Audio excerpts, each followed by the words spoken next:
You have carried this weight for so long that you've forgotten what lightness feels like. Tonight, as darkness wraps around your shoulders like an old coat, something shifts. The familiar ache in your chest whispers that there is more to this life than the roles you play, the masks you wear, the careful distance you keep from your own heart. The world has taught you to be small, to apologize for taking up space, to dim your light so others won't feel threatened by your radiance. But here, in this sacred hour between day and dream, the rules change. Here, you are allowed to be exactly who you are, wounds and all, beauty and all, truth and all.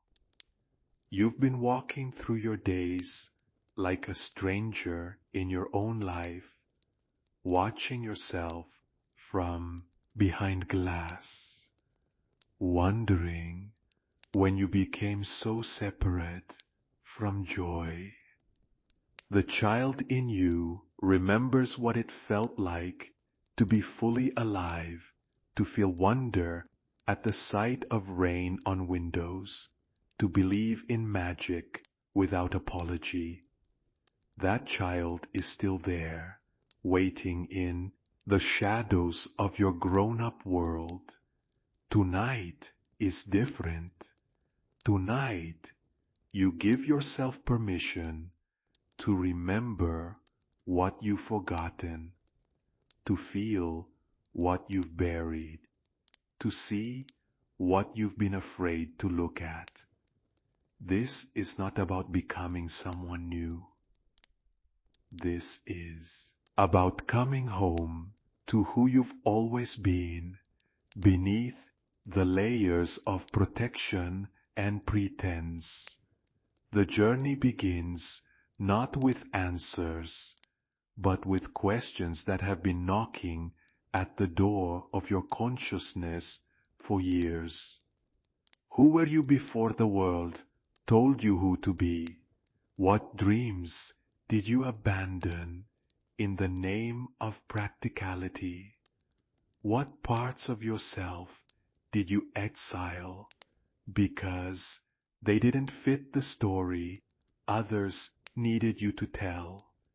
You've been living as if your sensitivity were a weakness, as if your depth were too much, as if your longing for something real and meaningful were naive. But what if these qualities are not flaws to be fixed, but gifts to be unwrapped? What if the very things that make you feel different are the keys to your wholeness? The night holds space for all of it. Your anger, your grief, your wild joy, your tender hopes. In darkness, there is no need to perform, no audience to please, no expectations to meet. There is only you and the vast mystery of your own becoming, unfolding like a flower that blooms in moonlight. You stand at the edge of a forest that exists nowhere and everywhere, a place that lives in the geography of the soul. The trees here are older than memory, their roots intertwined with stories you've never told, dreams you've never shared, truths you've never spoken aloud. This is the landscape of your inner world, wild and untamed, beautiful and frightening. The path before you is not marked by signs or certainties. It winds through terrain that shifts with your emotions, through clearings of clarity and thickets of confusion. But you have walked difficult paths before. You have survived storms that threatened to break you, carried burdens that would have crushed a lesser spirit, found strength in places you didn't know existed. Each step on this journey takes you deeper into territory that is both foreign and familiar. You recognize the scent of old fears hanging in the air like fog, the sound of childhood laughter echoing from some distant clearing, the feeling of being watched by parts of yourself you thought you had left behind. There is a cottage here, hidden among the trees, with warm light spilling from its windows. This is where the lost parts of you have been waiting, tending a fire that has never gone out, keeping watch through all the years you thought you were alone. They have been here all along, your creativity, your intuition, your capacity for wonder, your ability to love without condition. You approach the door with trembling hands, knowing that once you cross this threshold, there is no pretending anymore, no more hiding behind the armor of cynicism, no more dismissing your dreams as foolish, no more treating your heart like an inconvenience. The door opens before you can knock, as if it has been expecting you. Inside, the cottage is both strange and familiar, filled with objects that tell the story of who you are beneath the surface. There are books you've always meant to read, songs you've hummed without knowing where you learned them, photographs of moments that exist only in the realm of possibility. This is the museum of your unlived life, the gallery of your hidden potential. A figure sits by the fire, their back turned to you. You cannot see their face, but you know them as intimately as you know your own breath. This is the part of you that has been waiting patiently for your return, the wise one who sees through the illusions you've built, who loves you exactly as you are, while calling you to become who you're meant to be. They speak without turning around, their voice a whisper that reaches into the deepest places of your being. They tell you things you've always known, but were afraid to believe. Truths that challenge everything you've accepted about limitation and possibility. They remind you that you are not broken, that you have never been broken, that what you've called damage is simply the evidence of a life fully lived. The fire crackles between you, casting dancing shadows on the walls that seem to move with their own intelligence. In these shadows, you glimpse fragments of your history, moments of triumph you've forgotten, instances of courage you've minimized, times when you chose love over fear and changed the world in small but significant ways. You've been so focused on your mistakes, your failures, your shortcomings, that you've lost sight of your victories, but they are all here, preserved in the amber of memory, waiting to remind you of your strength. That time you stood up for someone who couldn't stand up for themselves. That moment you chose honesty, even when it would have been easier to lie.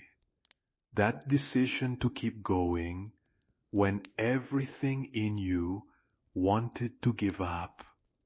The figure by the fire turns to face you, and you see that it is you, but not the you that looks back from mirrors, worn down by compromise and disappointment. This is you as you were meant to be, radiating the kind of confidence that comes not from perfection, but from self-acceptance, glowing with the light of someone who has made peace with their shadows. This other you speaks of things you've buried so deep you thought they were gone forever. They speak of the time you decided you were too much, too sensitive, too intense for this world. They remind you of the day you first learned to apologize for your existence, to make yourself smaller so others could feel bigger, to dim your light so others wouldn't feel outshone. But they also speak of what lies beneath that learned smallness, a wild, creative force that has been waiting for permission to emerge. This force doesn't care about fitting in or meeting expectations. It cares about truth, about beauty, about the sacred act of becoming who you really are. It has been whispering to you through your dissatisfaction, calling to you through your longing, reaching for you through your dreams.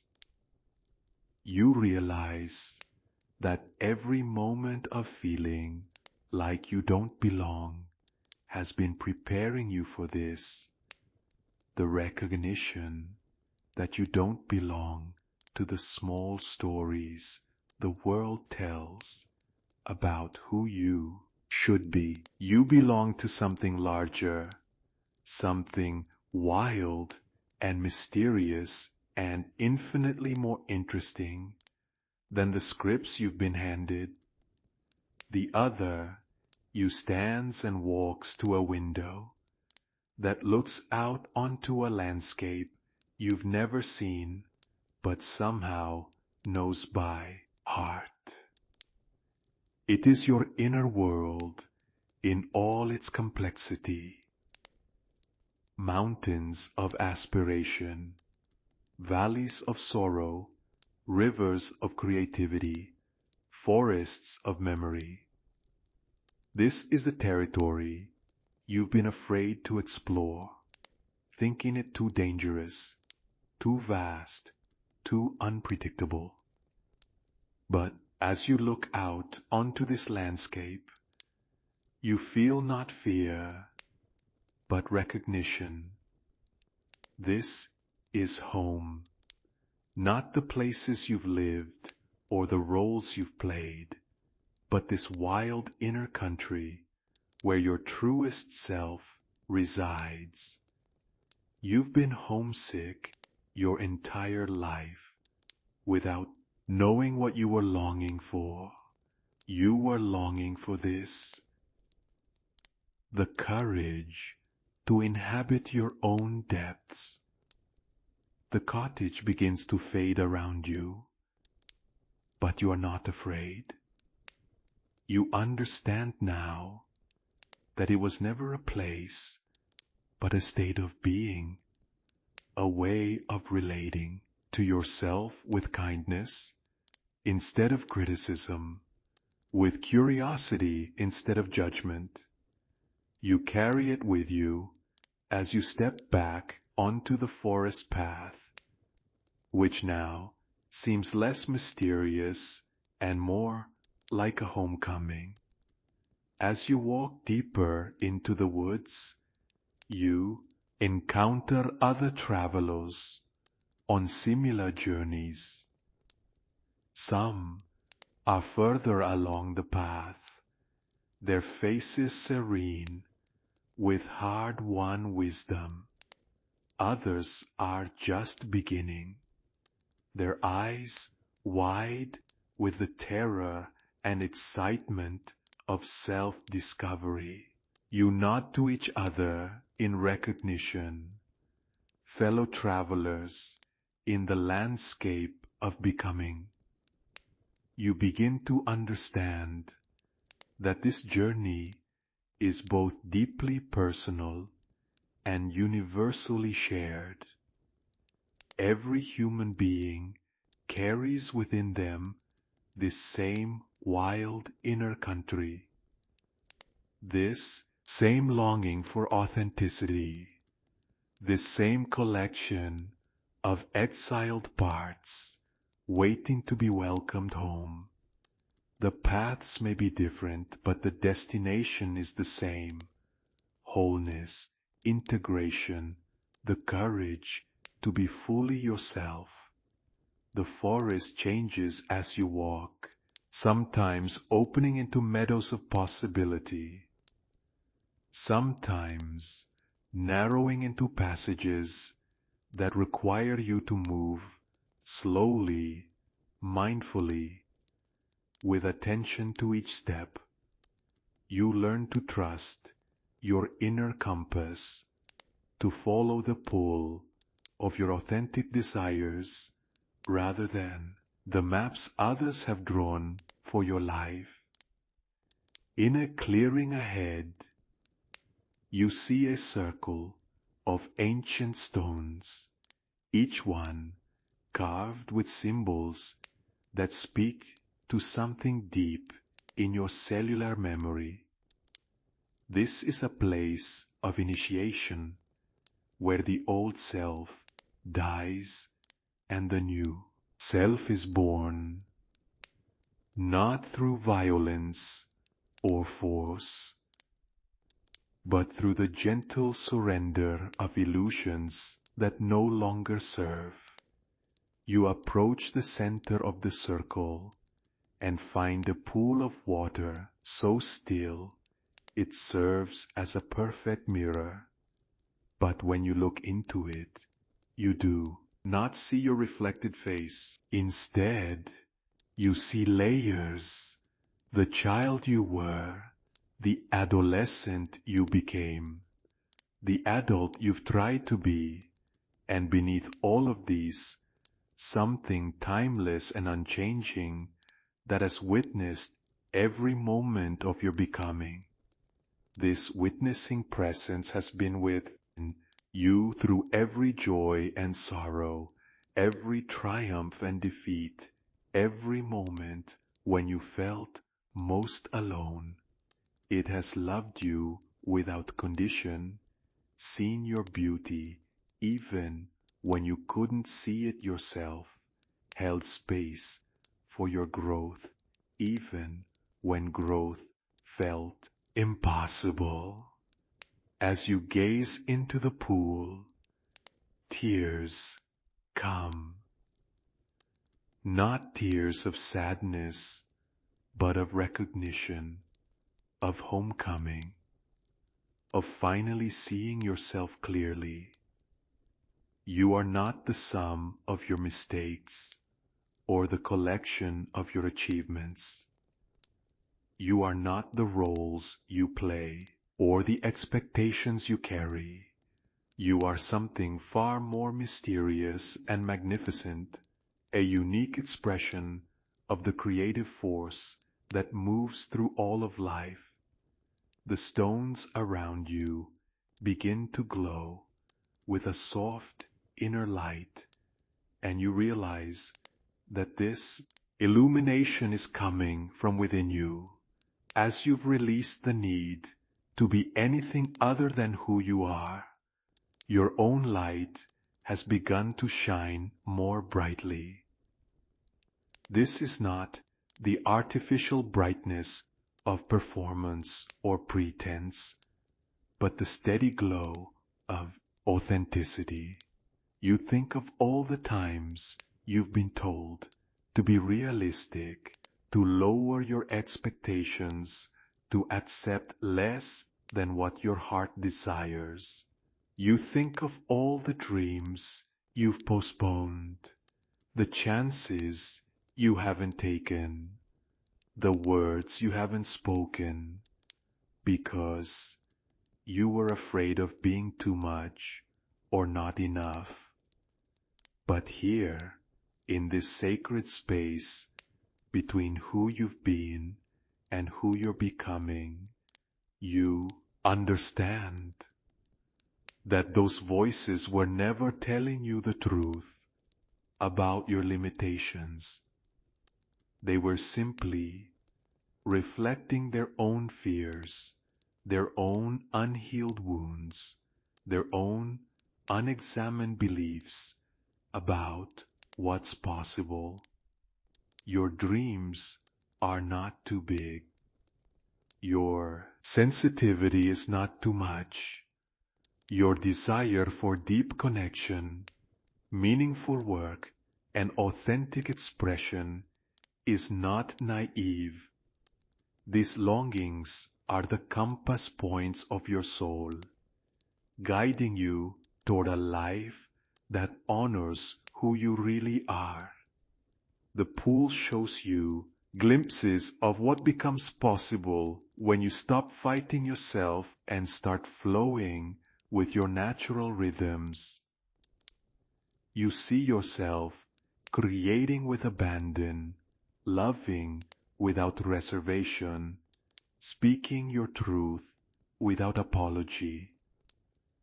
You see yourself standing in your power, not through domination but through presence, making a difference not through perfection but through authenticity.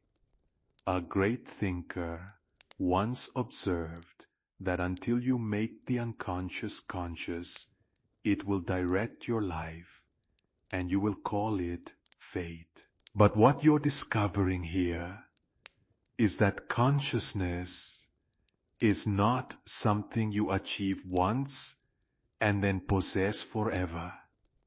It's a practice, a daily choice to turn toward yourself with compassion, to listen to the whispers of your inner wisdom, to honor the complexity of your human experience. This same wise man spoke of the shadow, not as something evil to be conquered, but as the parts of ourselves we've relegated to darkness because they didn't fit the image we wanted to project. Your shadow contains not just your flaws and fears, but also your unlived potential, your disowned gifts, your unexpressed creativity. What if your anger is not something to be ashamed of, but energy that wants to protect what you love? What if your sadness is not weakness, but depth, not pathology, but appropriate response to a world that often values surfaces over substance? What if your intensity is not too much, but exactly what's needed to create the kind of change that matters? The pool reflects back to you all the parts of yourself you've tried to hide or fix or improve. But in this sacred space, you see them differently. Your perfectionism reveals itself as a deep care for excellence. Your tendency to withdraw shows itself as a need for solitude that allows your creativity to flourish. Your overthinking transforms into the gift of seeing connections others miss. You stand among the glowing stones. You feel something shifting in your chest, a loosening, an opening, a return to breath you didn't realize you'd been holding. The weight you've carried for so long begins to lift, not because your circumstances have changed, but because your relationship to them has transformed. You are no longer fighting a war against yourself. You are no longer trying to be someone else's version of acceptable. You are no longer carrying the burden of being perfect, of having all the answers, of never making mistakes. Instead, you are embracing the magnificent messiness of being human, the beautiful complexity of a life lived with an open heart. The stones pulse with warmth, and you understand that this is your initiation into a different way of being, not the initiation of achievement or accomplishment, but the initiation of self-acceptance. You have looked into the depths of who you are and chosen love over judgment, curiosity over criticism, compassion over condemnation. This doesn't mean you're finished growing or learning or becoming. It means you're doing so from a foundation of self-acceptance rather than self-rejection. You're no longer trying to escape yourself, but rather to express yourself more fully, more authentically, more courageously. The path ahead comes into focus now, winding through landscapes you've never seen but somehow recognize. This is the path of your authentic life, the road that leads not away from who you are, but deeper into the mystery of your becoming. It's not always an easy path, but it's yours. You take one last look at the pool, and this time you see not just yourself, but all the versions of yourself that exist in potential: the artist, the healer, the teacher, the lover, the mystic, the revolutionary. They are all there, waiting not to replace who you are, but to add their colors to the palette of your existence. As you step out of the stone circle, you carry with you not answers, but something far more valuable: the ability to ask better questions. Instead of "what's wrong with me?" you learn to ask, "what wants to emerge through me?" Instead of "how can I fix myself?"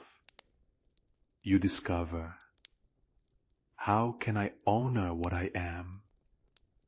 The forest path continues, but you walk it now with different eyes. The trees are no longer obstacles, but teachers, their roots showing you about foundation, their branches demonstrating how to reach toward light while staying grounded. The shadows are no longer something to fear, but places of rest and reflection necessary for growth. You begin to understand that the journey toward wholeness is not a destination you arrive at, but a way of traveling. It's in the choosing, moment by moment, to turn toward yourself with kindness. It's in the decision to listen to your inner voice, even when it contradicts the outer voices that claim to know what's best for you. The path leads you to a river that runs clear and deep, its surface reflecting not just your image, but the vast sky above. This is the river of your life force, the current that has been carrying you even when you thought you were lost, especially when you thought you were lost. It has never stopped flowing, even when you built dams of shoulds and musts, even when you tried to redirect it into channels that weren't meant for its waters. You kneel beside the river and cup the water in your hands. It tastes like memory and possibility, like tears and laughter, like everything you've been and everything you might become. As you drink, you feel yourself being nourished, not just physically, but spiritually, emotionally, creatively. This is what it means to come back to yourself, to remember that you are not separate from the life force that moves through all things, that your struggles and your joys are part of a larger pattern of becoming that includes every living being. You are not alone in your journey toward authenticity. You are part of an ancient procession of souls learning to embark upon the sacred task of becoming who they really are. The river speaks to you in the language of flow, teaching you about surrender and trust, about finding your way not through force, but through alignment with your natural current. It shows you how to move around obstacles rather than through them, how to find the path of least resistance that is also the path of greatest authenticity. On the far shore, you see a garden unlike any you've ever imagined. It grows not in neat rows, but in wild abundance, each plant honoring its own nature while contributing to the beauty of the whole. This is what your life looks like when you stop trying to force yourself into patterns that don't fit and start allowing your authentic nature to unfold. You cross the river not by swimming against the current, but by allowing it to carry you to where you need to go. The water is surprisingly warm, supportive, as if it recognizes you as someone who has finally remembered how to trust the flow of their own life. The garden welcomes you with the fragrance of possibility. Here grow the flowers of your unexpressed creativity, the fruits of your unlived dreams, the herbs of your natural healing gifts. Nothing here has been cultivated through force or manipulation. Everything has grown from the rich soil of self-acceptance, watered by the rains of compassion, warmed by the sun of authentic love. You walk among the plants, touching leaves that represent different aspects of your potential. Some are familiar, gifts you've always known you carried, but perhaps haven't fully developed. Others surprise you, talents and capacities you never knew existed, waiting for the right conditions to emerge. In the center of the garden stands a tree, unlike any other, its trunk silver with age and wisdom, its branches reaching toward every direction of the compass. This is the tree of your integrated self, grown strong through the marriage of your light and shadow, your earth-bound humanity, and your skyward aspirations. Under the tree, you find a bench worn smooth by countless other travelers who have sat here in contemplation. As you settle onto its surface, you feel connected not just to your own journey, but to the journeys of all who have walked the path toward wholeness before you. Their wisdom flows up through the wood. Their courage strengthens your resolve. Their compassion softens any remaining resistance to your own becoming. The great psychologist who spent his life mapping the territory of the human soul once wrote that the privilege of a lifetime is to become who you truly are. Yardin, here beneath this ancient tree, you understand what he meant. It's not a privilege in the sense of special advantage, but in the sense of sacred opportunity, the chance to live as an authentic expression of the mystery that created you. Your life up until now has not been a mistake, even when it felt like one. Every detour has taught you something about where you don't want to go. Every mistake has shown you something about who you don't want to be. Every painful experience has cracked you open a little more, letting in the light that illuminates your true path.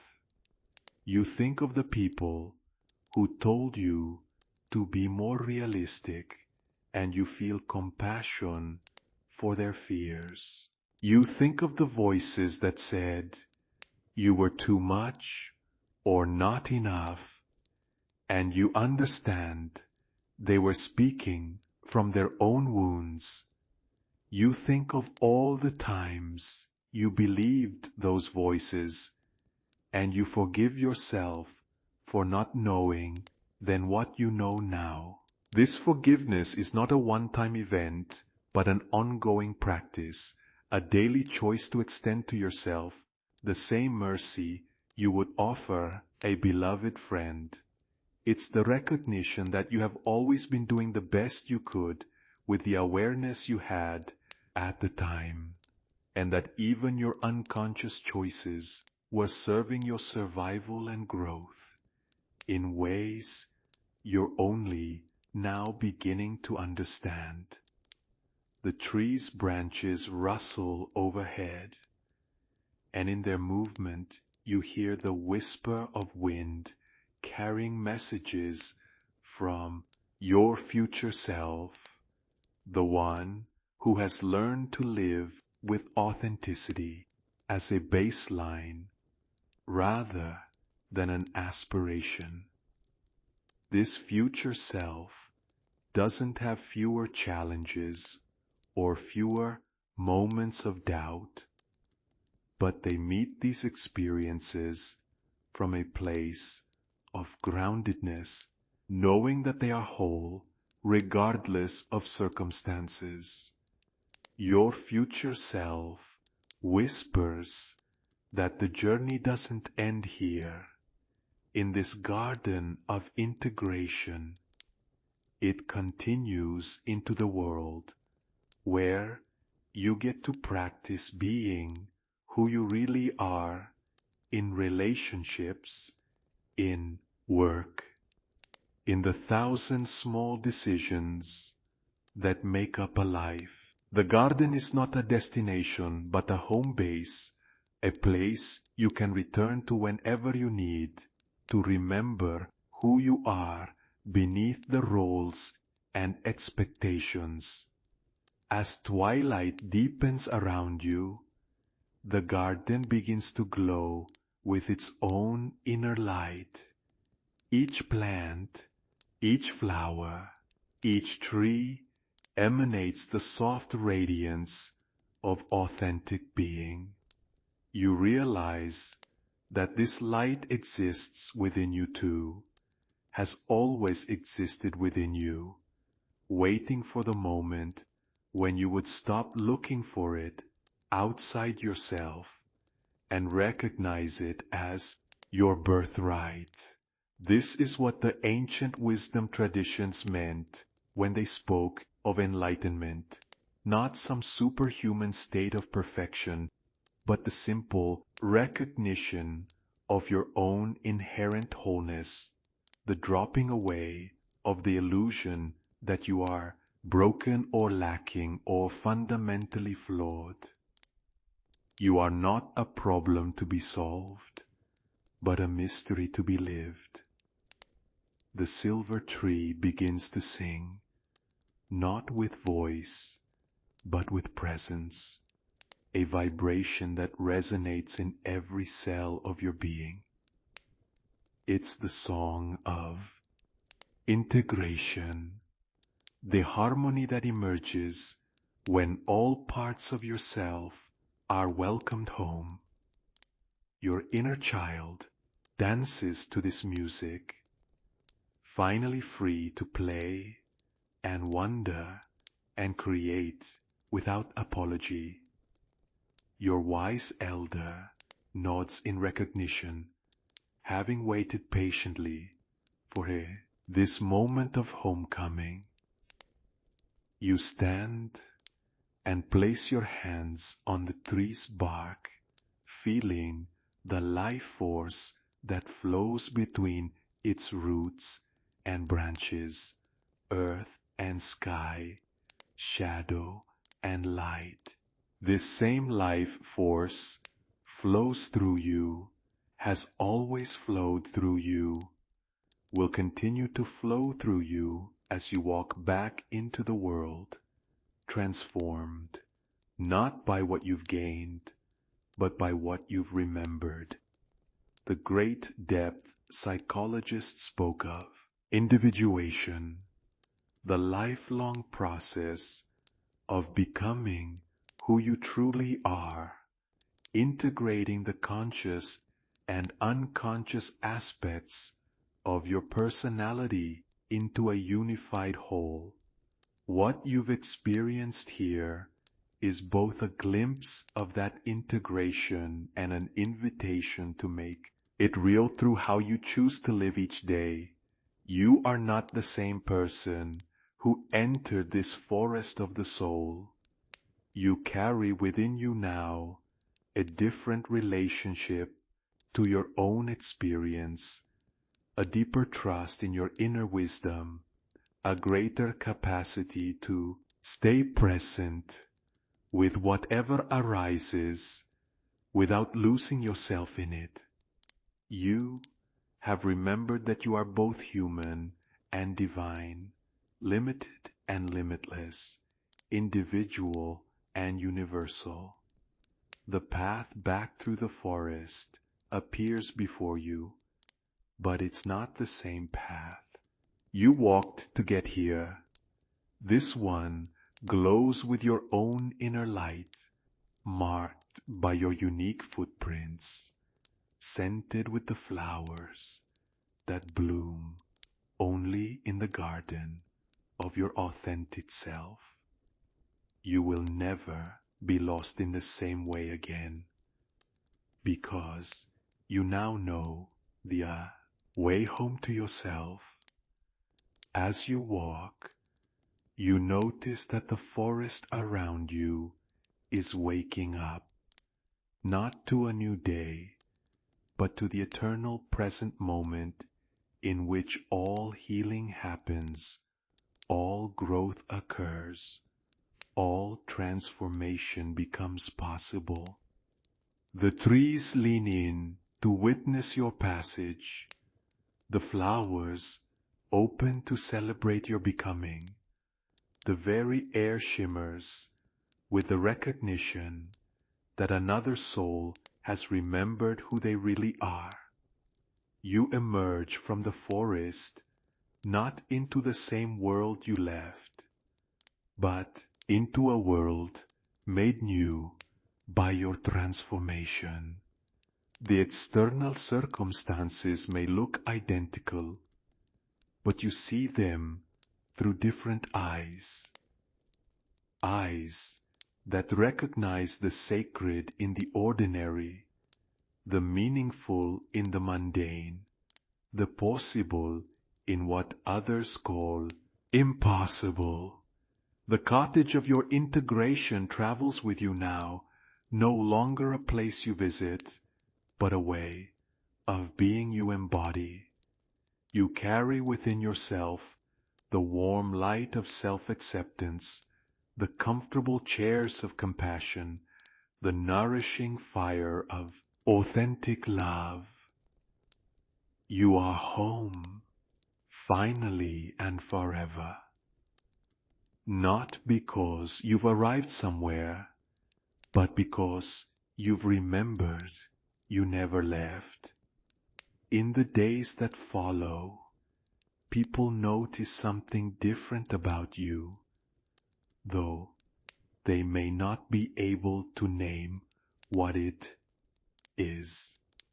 You move through the world with a quality of presence that wasn't there before, a groundedness that comes from knowing who you are, regardless of external validation or criticism.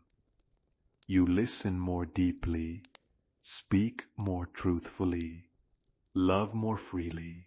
The work you do in the world begins to change, not necessarily in its form, but in its essence. Whether you're teaching children, building bridges, writing stories, or healing bodies, you do it now from the fullness of who you are, rather than from the emptiness of who you think you should be. Your authentic presence becomes a gift to everyone whose life touches yours. Relationships shift as you stop performing and start being.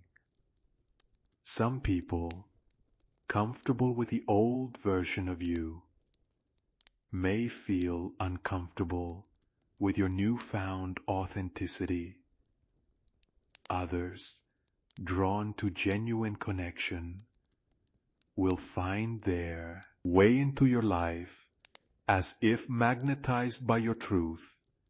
You learn to trust this natural selection process, understanding that not everyone is meant to walk with you on every part of your journey. The creative force that was awakened in the garden begins to express itself in unexpected ways. You might find yourself drawn to art forms you never considered, conversations you never dared to have, risks you never thought you could take. This creativity is not about producing something the world will applaud, but about allowing the unique gift of your being to flow into form. You discover that the inner child who was healed in your night journey has much to teach the adult you've become. Their sense of wonder transforms routine into adventure. Their capacity for joy finds celebration in small moments. Their natural trust in the goodness of life helps you navigate uncertainty with grace rather than anxiety. The wise elder within you also becomes more accessible, offering guidance not through shoulds and musts, but through gentle invitations to remember what you know in your bones to be true. This inner wisdom doesn't speak in the language of dogma or doctrine, but in the poetry of lived experience, the metaphors of personal meaning, the symbols that speak directly to your soul. Most importantly, you learn to trust the process of your own becoming. You understand now that there is no final destination, no moment when you'll be completely finished, growing and changing and discovering new aspects of yourself. The journey towards wholeness is the journey itself, not something that ends when you arrive at a particular state of consciousness or achievement. The dreams that visit you now are different too. Where once they might have been filled with anxiety or confusion, they now serve as continued invitations to explore the depths of your being. You begin to see them not as random neural firings, but as communications from the wise unconscious, offering guidance, healing, and creative inspiration. You practice what the depth psychologist called active imagination, engaging consciously with images and symbols that arise from your unconscious mind, treating them not as meaningless fantasy, but as meaningful communication from parts of yourself that don't speak in the language of logic and reason. Months pass, and you realize that the transformation you experienced wasn't a one-time event, but the beginning of a new way of relating to yourself and your life. The cottage in the forest, the garden of integration, the silver tree of wholeness. These are not just beautiful memories, but living realities that you can access whenever you turn inward with the same quality of attention and acceptance. You develop practices that help you stay connected to this inner landscape. Perhaps it's a morning ritual of sitting quietly and listening to what wants to emerge in you that day. Maybe it's an evening practice of reviewing the day, not with judgment, but with curiosity, asking what you learned about yourself, what you celebrated, what you want to do differently tomorrow. Some days the path is clear and the walking is easy. You feel aligned with your purpose, connected to your inner wisdom, flowing with the current of your authentic life. Other days bring fog and uncertainty, moments when you question everything you thought you knew about yourself and your direction. But now you understand that both clear days and foggy ones are part of the journey. The fog, you've learned, is not an obstacle to be eliminated, but a natural part of the landscape of becoming. It slows you down, yes, but it also invites you to rely on senses other than sight, to feel your way forward with intuition, to listen more carefully to the subtle guidance of your inner compass, to trust the path even when you can't see where it leads. You remember the words of the great explorer of the psyche. Your vision becomes clear when you look into your heart. Who looks outside dreams. Who looks inside awakens.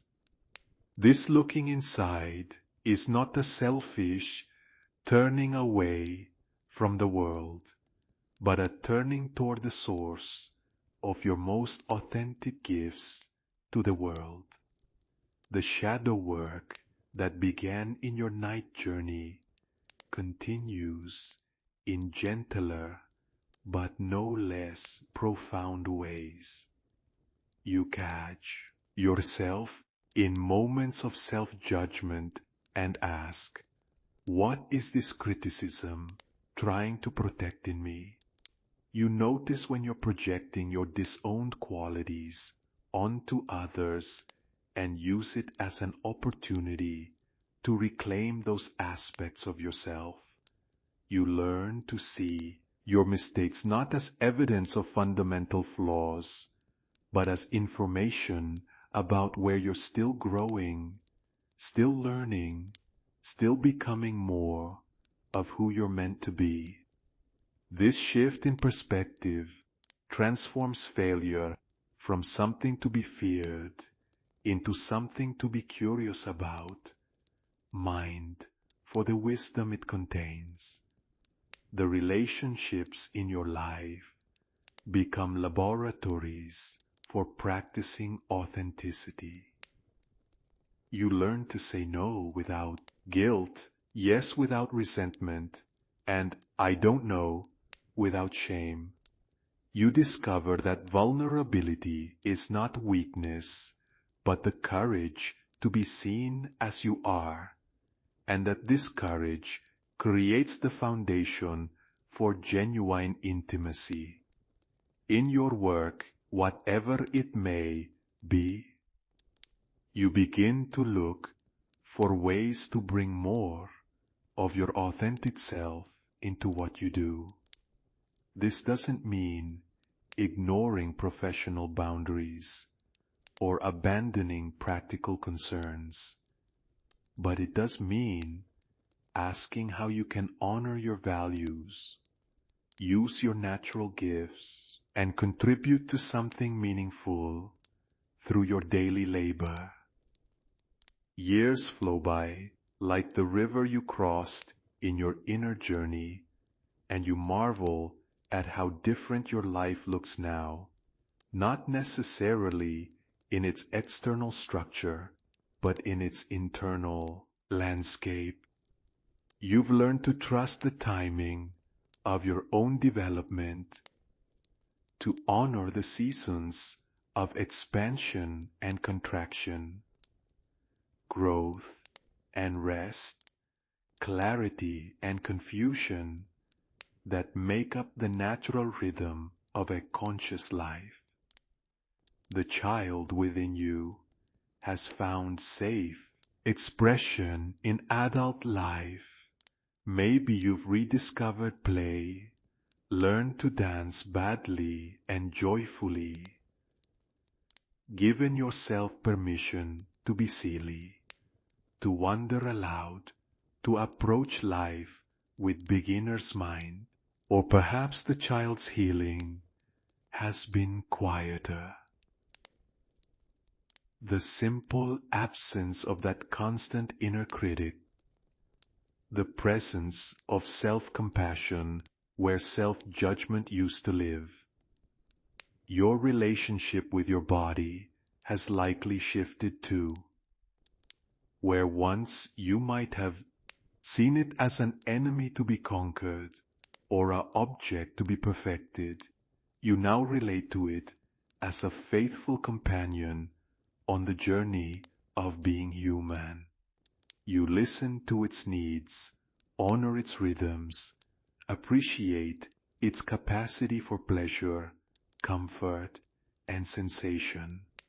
The creative projects that emerge from your authentic self have taken root in the world, in ways both large and small.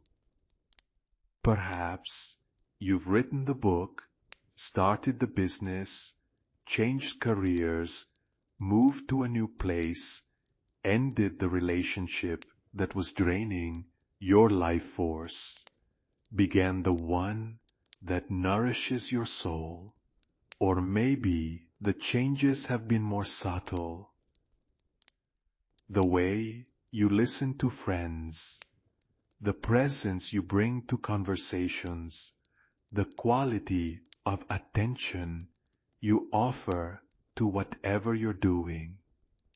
You've learned that authenticity is not a fixed state, but a dynamic process, not a destination, but a way of traveling. Some days you feel fully aligned with who you are, clear about your values and desires, confident in your choices. Other days you feel like you're just figuring it out as you go along, making it up as you move forward. Both experiences are part of the authentic life. The spiritual dimension of your existence has likely deepened as well, though not necessarily in ways you expected. You might have discovered that the sacred is not separate from the ordinary, but woven through it like golden thread through fabric. Your morning coffee becomes a ritual of gratitude. Your evening walk a form of moving meditation. Your work a practice of service. Or perhaps your spirituality has become more personal, less dependent on external authority, and more rooted in your direct experience of mystery and meaning. You've learned to trust your own sense of what's sacred, what's meaningful, what connects you to something larger than your individual concerns. The famous depth psychologist wrote extensively about the second half of life, suggesting that if the first half is about establishing ourselves in the world, the second half is about discovering what the world is asking of us, regardless of your chronological age. The night journey you took through the forest of your soul has initiated you into this second half of life consciousness.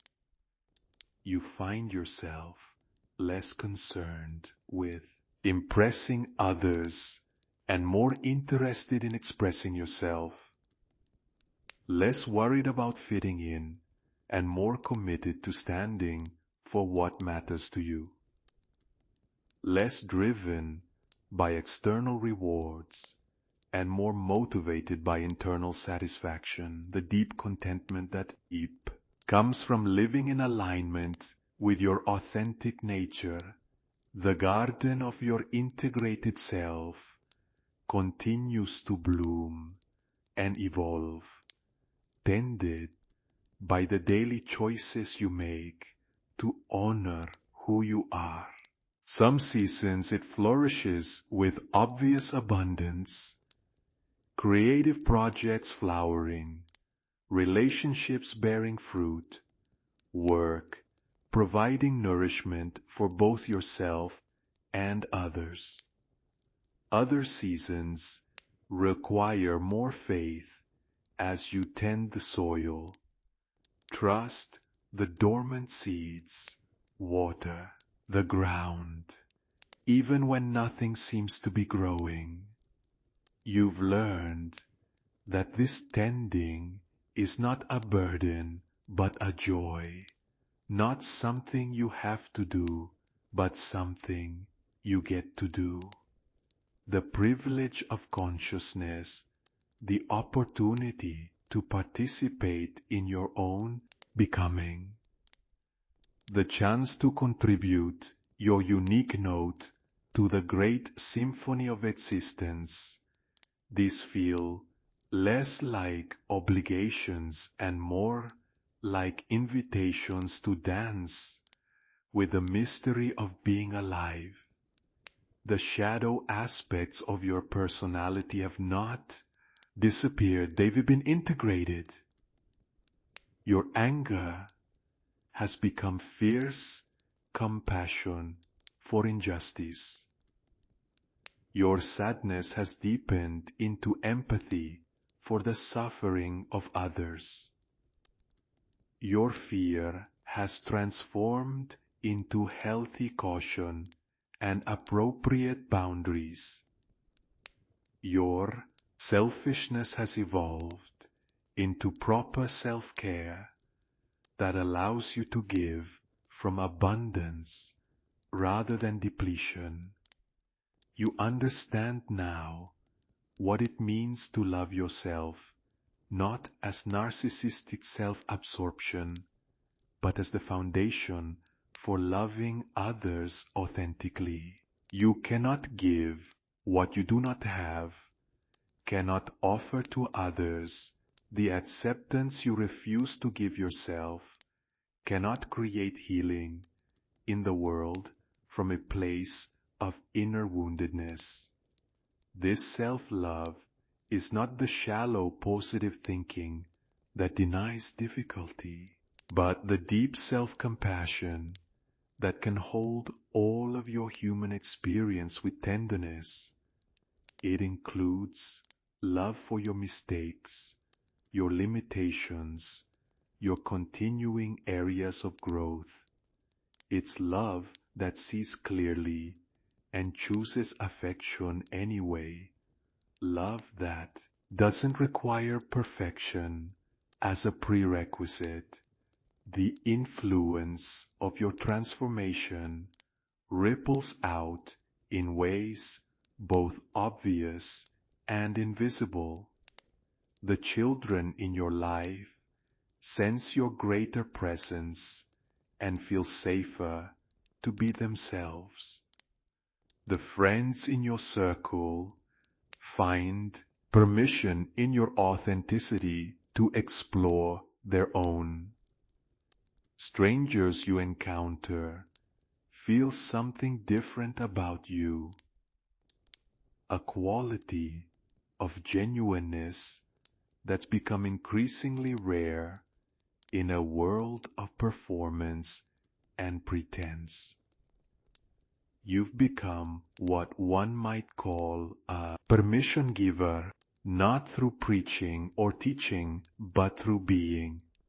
Your life has become a demonstration that it's possible to be authentic and successful, vulnerable and strong, spiritual and practical, individual and connected. You've proven, first to yourself and then to others, that wholeness is not just a beautiful idea, but a lived reality. The work of individuation, as the great psychologist described it, is never complete. Each day brings new opportunities to choose authenticity over approval, truth over comfort, growth over stagnation. But now these choices feel less like struggle and more like homecoming, less like sacrifice and more like gift. You've learned to recognize the voice of your authentic self among all the other voices that compete for your attention. It's usually quieter than the voices of should and must, gentler than the voices of fear and doubt, but it carries a quality of truth that the others lack. When you follow this voice, even when it leads you into uncertainty, you feel the deep satisfaction of alignment. The relationships that remain in your life have been seasoned by your transformation.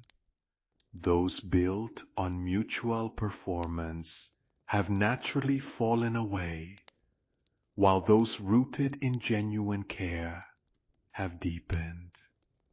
You've learned the difference between being needed and being loved, between being useful and being valued for who you are. In your intimate partnerships, whether romantic, familial, or friendship, you bring a different quality of presence now. You're less reactive, more responsive, less defensive, more curious, less interested in being right, and more committed to being real. This shift has created space for deeper intimacy, the kind that can only exist between people who are willing to be known.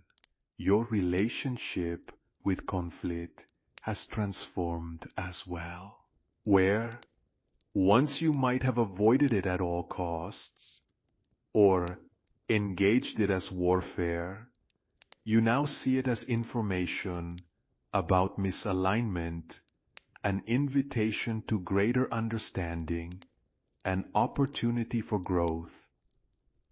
You've learned to disagree without withdrawing love, to stand firm without becoming rigid, to bend without breaking. The creative projects that flow from your authentic center have a different quality than anything you've produced before. There's less ego in them, less need for external validation, and paradoxically, they tend to resonate more deeply with others. When you create from your wholeness rather than your wounds, from your fullness rather than your emptiness, the work carries a healing vibration. You might find yourself drawn to help others on their own journeys toward authenticity, not as someone who has all the answers, but as someone who has learned to trust the process. You offer not advice, but presence, not solutions, but solidarity. You understand that each person's path is unique, even as the destination, wholeness, is universal.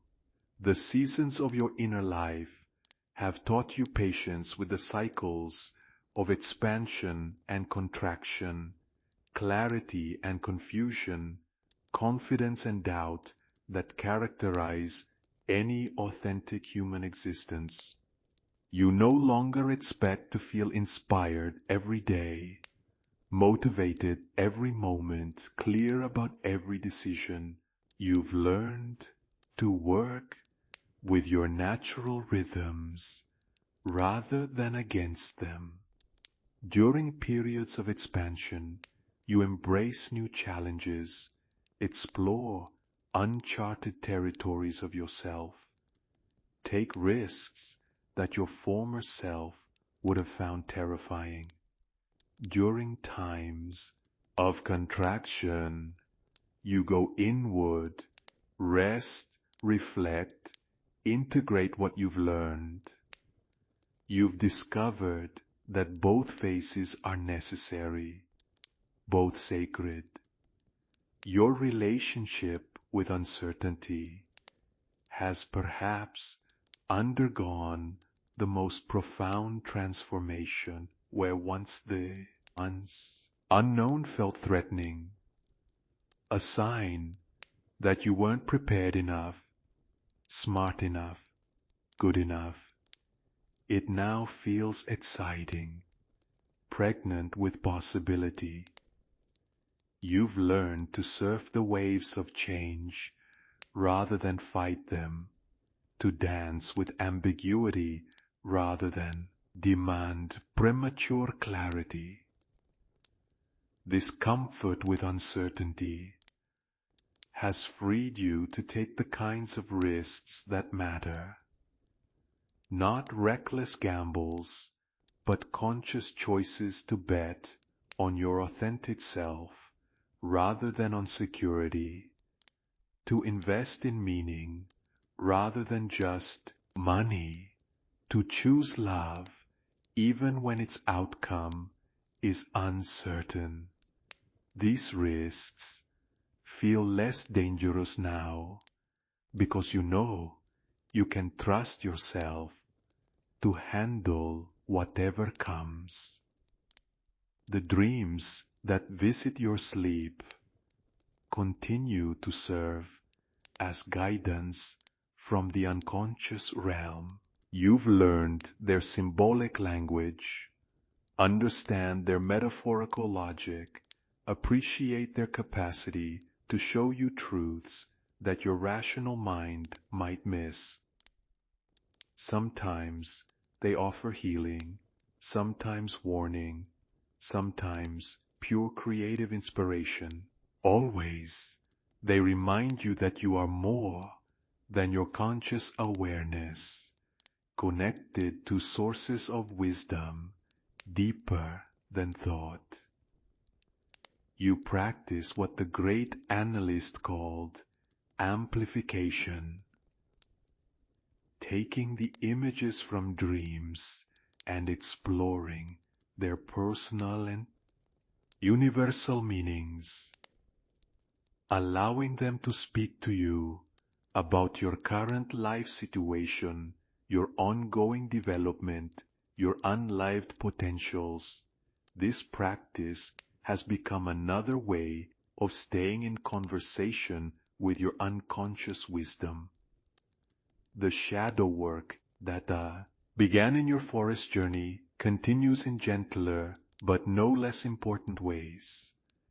You've learned to catch yourself in moments of projection, those times when you see in others the qualities you haven't yet accepted in yourself. Instead of judgment, these moments now bring curiosity. What is this person mirroring back to me about myself? You've also learned to recognize when you're in the grip of a complex, those autonomous patterns that can temporarily take over consciousness, making you react in ways that don't feel like your true self. Rather than being ashamed of these moments, you use them as information about where healing is still needed, where integration is still in process. The professional life you've built reflects your values more clearly now. Whether you've made dramatic external changes or subtle internal shifts, your work feels more like an expression of who you are rather than something you do to survive. You bring your gifts to the world not because you have to, but because you want to. Because it feels like the natural overflow of a life lived authentically. You've learned to set boundaries that protect your energy without closing your heart. To say no to requests that don't align with your values without judgment of those making them. You understand now that boundaries are not walls, but membranes. They allow what's nourishing to pass through while filtering out what's toxic. The money and success that flow from this authentic engagement with work often surprise you with their abundance. When you stop trying to be what others want and start being who you are, you discover that there are people looking for exactly what you have to offer. The marketplace, it turns out, has room for authenticity. Your relationship with material possessions has likely simplified. You find yourself drawn to things that serve beauty or function rather than status, objects that hold meaning rather than just monetary value. You've learned the difference between having enough and having too much, between prosperity and excess. The spiritual practices that sustain you might be traditional or completely personal, formal or informal, solitary or communal. What matters is not their form, but their function. Do they help you stay connected to your authentic self? Do they provide refuge when life becomes overwhelming? Do they remind you of your connection to something larger than your individual concerns? You might find yourself drawn to spend time in nature, not as escape from humanity, but as reminder of your place in the larger web of existence. The trees teach you about growth, the rivers about flow, the mountains about endurance, the sky about vastness. You remember that you are not separate from nature, but an expression of it. Or perhaps your spiritual life centers around service. The recognition that individual wholeness is not the end goal, but the beginning, the foundation from which you can contribute to the healing of the world. You understand now that personal transformation and social transformation are not separate endeavors, but different aspects of the same sacred work. The great depth psychologist spoke often of the transcendent function, the capacity of the psyche to create new attitudes and possibilities through the marriage of conscious and unconscious contents. You've experienced this function many times now, watched it create solutions to problems your rational mind couldn't solve, open doors your logical thinking couldn't unlock. You've learned to trust this transcendent function, to create space for it, to operate through practices like meditation, journaling, walking, or simply sitting quietly with whatever challenge you're facing. You know now that the best decisions often arise not from forcing, but from allowing, not from pushing, but from patience. The relationships in your life have become laboratories for practicing unconditional love, not the enabling kind that avoids truth, but the kind that sees clearly and loves anyway. You've learned to love people for who they are rather than who they might become, to appreciate them in this moment rather than waiting for them to meet your expectations. This doesn't mean you accept behavior that's harmful or stay in situations that drain your life force. Rather, you've learned to make decisions about relationship boundaries from love rather than fear, from clarity rather than confusion, from your authentic self rather than your wounded self. You've discovered that when you love yourself fully, you naturally attract others who are capable of loving you well. The desperate need for validation that might have driven earlier relationships has been replaced by genuine desire for connection. You seek companions rather than saviors, partners rather than projects. The children in your life, whether your own or others, benefit enormously from your transformation. They sense your greater presence, your authentic emotions, your capacity to see and appreciate them for who they are, rather than who you think they should become. You model for them what it looks like to be a whole human being, dealing with challenges from a place of groundedness rather than reactivity. If you're a parent, you've likely discovered that children learn more from who you are than from what you say. Your own journey toward authenticity gives them permission to be themselves, to feel their feelings, to trust their inner wisdom even when it contradicts external expectations.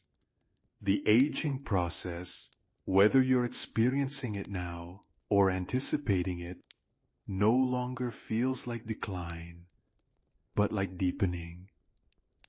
You understand that while the body may become less capable, the spirit often becomes more free. The opinions of others matter less. The pressure to achieve decreases, and the simple joy of being alive becomes more apparent. You've learned to appreciate the wisdom that comes only through lived experience, the kind of knowing that can't be taught but must be earned through facing life's challenges with courage and consciousness. Your mistakes have become teachers.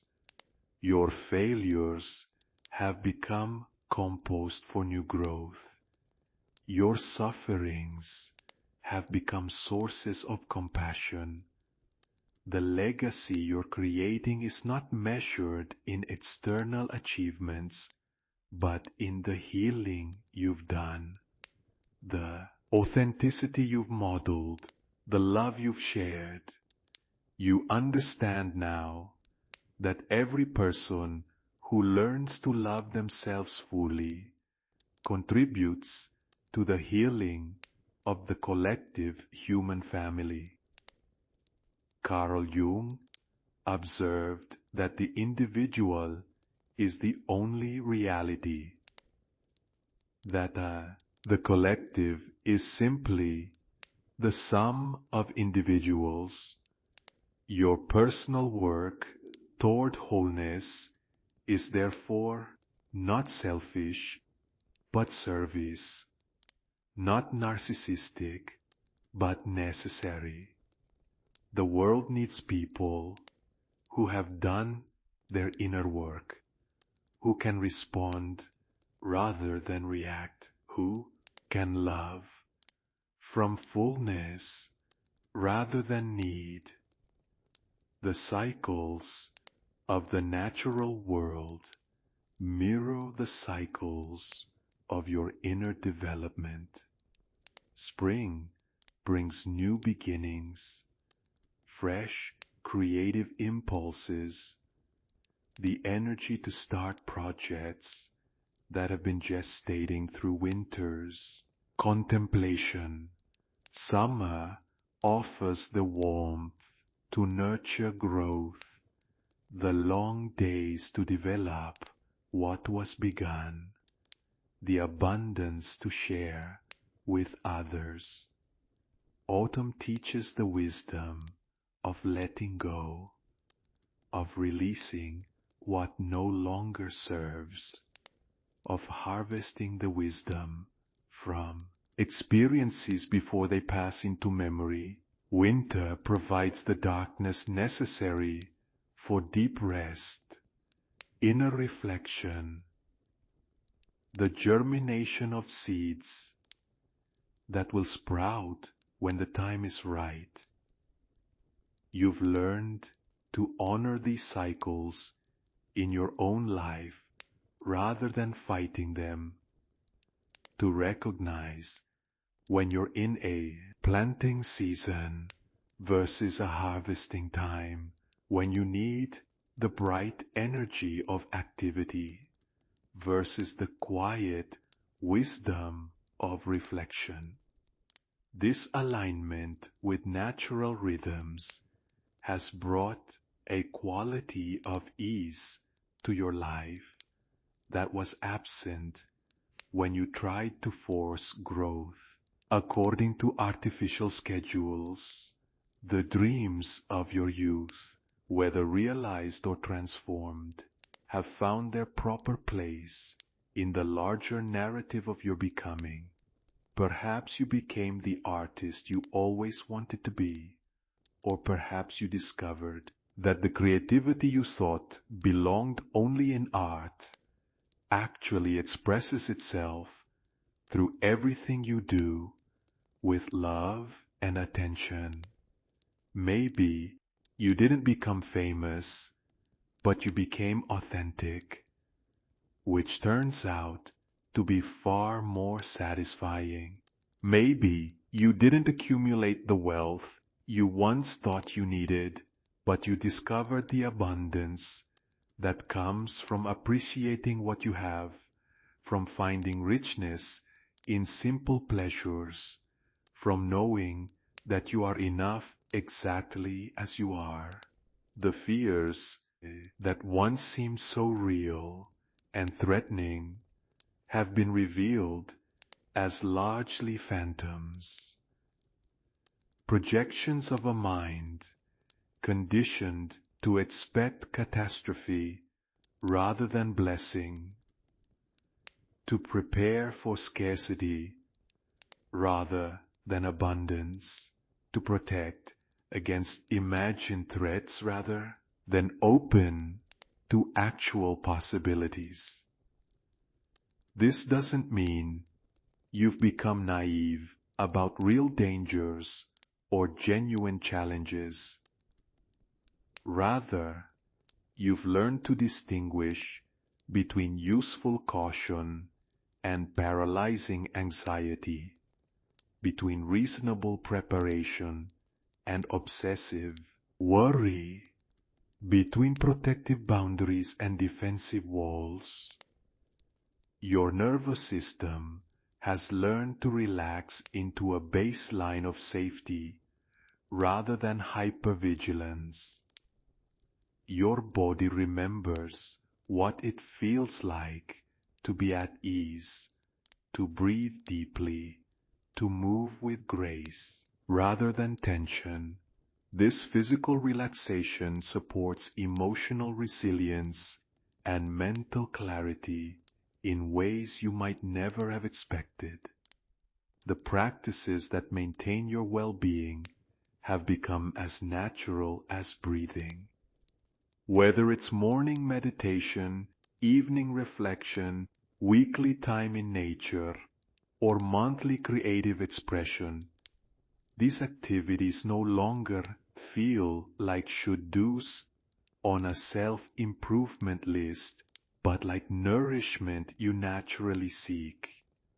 You've learned that self-care is not selfish indulgence, but necessary maintenance, like keeping a car tuned up so it can provide reliable transportation. When you take good care of yourself, you show up better for everyone else in your life. When you neglect yourself, you eventually have nothing left to give. The work you do in the world, whatever its form, has become infused with the qualities you've cultivated in yourself. Presence, authenticity, compassion, wisdom. Whether you're teaching children, building houses, managing teams, or creating art, you bring to it the fullness of who you are, rather than just the skills you've learned. This integration of being and doing, of who you are and what you do, creates a quality of engagement that others notice and appreciate. People sense when someone is working from their authentic center rather than from obligation or ego, and they respond with trust, respect, and often their own authentic engagement. You've discovered that excellence in any field comes not just from technical competence, but from bringing your whole self to the task, from caring deeply about the quality of your contribution, from understanding how your work serves something larger than personal advancement. The competition that once felt threatening now feels irrelevant when you're focused on being the best version of yourself rather than better than others, when you're offering your unique gifts rather than trying to copy someone else's success. The whole paradigm of scarcity and rivalry dissolves. There's room for everyone's authentic contribution. The world needs what you specifically have to offer, not some generic version of success, but your particular blend of talents, perspectives, and experiences expressed through your unique personality and values. This understanding has freed you to collaborate rather than compete, to celebrate others' successes rather than envy them, to seek mentorship rather than fear being surpassed, to offer guidance rather than hoard knowledge. The abundance mindset that flows from self-acceptance creates abundance in the external world as well. Your relationship with money has likely transformed along with everything else. Whether you have little or much, you relate to it differently now, as a tool rather than a measure of worth, as energy to be circulated rather than status to be hoarded, as resource for creating the life you value rather than substitute for the love you seek. You understand now that financial security, while helpful, cannot provide the deep satisfaction that comes from living authentically. You've learned to distinguish between needs and wants, between enough and excess, between prosperity and greed. Money serves your values rather than the other way around.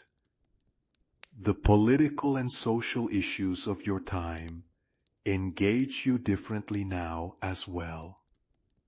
Rather than reacting from triggered emotions or inherited ideologies, you respond from your authentic values and genuine compassion. You seek understanding rather than being right, connection rather than conversion, healing rather than victory. You understand that lasting social change begins with individual transformation, that you cannot give to you, the world, what you don't possess within yourself, that the healing you've done in your own life contributes to the healing of the collective. Your personal work is political work. Your inner peace is social action. This doesn't mean you withdraw from engagement with injustice or suffering. Instead, you engage from a place of groundedness rather than reactivity, from love rather than hate, from hope rather than despair. You understand that sustainable activism requires inner resources that you can't pour from an empty cup. The wisdom traditions of the world make more sense to you now, not as abstract philosophies, but as practical psychologies for living consciously. Whether it's the Buddhist understanding of suffering, the Christian emphasis on love, the indigenous connection to nature, or the mystic's direct experience of unity, you recognize the common threads that point toward wholeness. Don't need to choose one tradition over others or synthesize them into some new system. Instead, you take what serves your growth and leave what doesn't, understanding that different teachings speak to different aspects of the human journey, different phases of development, different temperaments, and cultural contexts.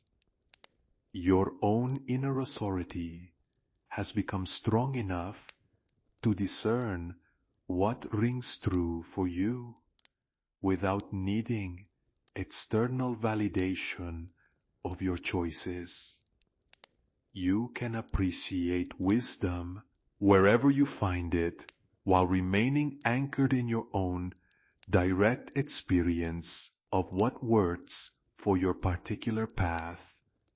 This spiritual maturity allows you to be genuinely curious about others' beliefs and practices without feeling threatened by them or compelled to convert them to your way of seeing. You understand that diversity in spiritual expression enriches the human family rather than threatening it. The great psychologist wrote extensively about the religious function of the psyche, the innate human need for meaning, connection to the sacred, and participation in something larger than individual concerns. Your night journey through the forest of the soul awakened this function connected you to your own sense of the sacred. Whether you practice formal religion or not, whether you use traditional language or not, you've touched something that feels eternal, universal, transcendent. This connection provides an anchor in times of uncertainty, a source of comfort in times of loss, a fountain of inspiration in times of creativity. The death that will eventually come to this physical body no longer holds the same terror it once might have. Not because you've become careless about life, but because you've learned to identify with something in yourself that feels larger than the body, older than your personal history, connected to something that transcends individual existence. This is not necessarily belief in personal immortality or specific religious doctrine, but rather a felt sense of participation in the ongoing, creative process of the universe, an understanding that the energy and consciousness that express through you are part of something vast and continuing. This perspective transforms how you live each day. Knowing that this physical existence is temporary makes it more precious, not less. Understanding that your individual life is part of a larger pattern makes each choice more meaningful, not less significant. You find yourself naturally drawn to activities and relationships that honor the preciousness and brevity of human life, deep conversations rather than small talk, experiences that nourish the soul rather than just entertain the mind, relationships that call forth your best self rather than enable your worst. The meditation practices or contemplative traditions that support your spiritual life have likely evolved as well, becoming less about achieving particular states and more about returning to the simplicity of present moment awareness, the basic miracle of being conscious in a conscious universe. The service that flows from your integrated life takes whatever form feels most natural to your temperament and circumstances. You might find yourself drawn to direct service, teaching, healing, counseling, caring for those in need. Or your service might be more indirect, creating beauty, maintaining traditions, supporting others' growth through your presence and example. What matters is not the form your service takes, but the spirit from which it flows. When your giving comes from fullness rather than emptiness, from joy rather than obligation, from love rather than guilt, it nourishes both giver and receiver.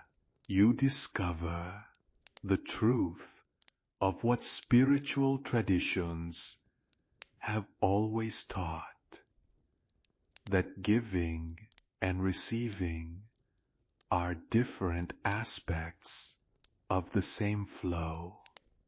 You understand now that you don't have to save the world or solve all its problems to make a meaningful Contribution.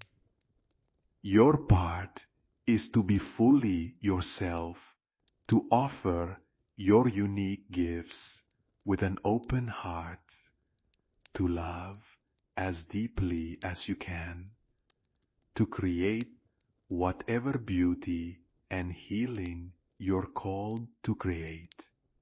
This perspective relieves the burden of grandiosity that can paralyze those who care deeply about the world's suffering. You do your part without needing to do everyone's part. Contribute your verse to the great poem of existence without needing to write the whole thing. The ripple effects of your transformation continue to spread in ways both visible and invisible. The peace you've made with yourself contributes to peace in your relationships, your family, your community. The healing you've done breaks generational patterns of unconsciousness, creating new possibilities for those who come after you. Children who grow up around transformed adults learn that it's possible to be fully human, to feel deeply, love openly, create freely, think independently. They develop what psychologists call secure attachment, not just to people, but to life itself, to their own authentic nature, to the unfolding process of becoming. The modeling you provide for possibility, for living consciously, for choosing growth over stagnation, love over fear, truth over convenience, spreads through your social networks in ways you might never fully know. People who witness authentic living are reminded of their own capacity for authenticity. Your very existence as someone who has done the inner work, who has learned to love themselves and others more fully, who has found ways to contribute meaningfully to the world while honoring their own nature, serves as proof that transformation is possible, that wholeness is achievable, that the journey is worth taking. In the quiet moments of your daily life, you sometimes still feel echoes of that night journey through the forest of your soul, the cottage where you met your integrated self remains accessible through a contemplation. The garden where all aspects of your nature grow in harmony can be visited through meditation. The silver tree of wholeness stands always at the center of your being. These are not just beautiful memories, but living realities, inner resources you can draw upon whenever you need to remember who you are beneath the surface turbulence of daily life. They remind you that you have already come home to yourself, that you already possess everything you need for a meaningful life. The transformation continues, will always continue, because consciousness itself is a creative process, not a fixed state. But now you participate in this process as a partner rather than a victim, as a conscious collaborator with the forces of growth and healing rather than a passive recipient of whatever happens to you. As another day draws to its close and you Prepare once again for sleep. You carry with you the deep knowing that you are exactly where you need to be in your journey of becoming. The path ahead remains largely unknown, full of mysteries yet to be revealed, challenges yet to be faced, joys yet to be experienced. But you walk this path now with different footsteps than when your journey began. You walk with the confidence of someone who has learned to trust themselves, with the groundedness of someone who has made peace with their humanity, with the openness of someone who has discovered that vulnerability is strength.